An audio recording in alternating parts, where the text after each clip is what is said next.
Aujourd'hui, on va parler du plus grand exploit de Saitama, mais qui ironiquement est passé inaperçu auprès d'une grande partie de la communauté. L'exploit dont je vais vous parler a eu lieu à deux reprises, notamment au début et à la fin du combat entre Cosmic Garou et Saitama. Avant le début du combat, on a G qui apparaît et qui va transmettre les pouvoirs cosmiques à Garou, et il s'adresse à lui, et à ce moment-là, Saitama a été capable d'entendre G. Et après la fin du combat, lorsque G récupère les pouvoirs de Garou, il s'adresse encore à lui, et Saitama a aussi été capable de l'entendre. Et tout ça, personne n'en parle alors que c'est vraiment une grosse dinguerie. Je m'explique. Saitama est un personnage qui existe en 3 dimensions. C'est un personnage 3D. Or, G est un personnage 5D, en 5 dimensions. Par conséquent, Saitama ne devrait même pas pouvoir ressentir, voir ou entendre G.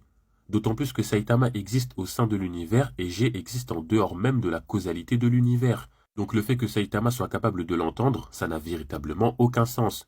Saitama a pu entendre un personnage qui lui est dimensionnellement supérieur. Et c'est justement ça qui est intéressant. Et ça nous annonce du très très lourd pour la suite. En fait, à travers ces deux exploits, on comprend que Saitama est un personnage qui n'est pas soumis et contraint par sa dimensionnalité.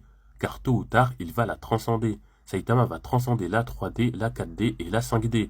Et ainsi il pourra combattre et surpasser G. Et à mon avis, Saitama va transcender les différents plans dimensionnels avec de simples coups de poing, comme il l'a fait en entrant dans la dimension spirituelle de Phoenix Man.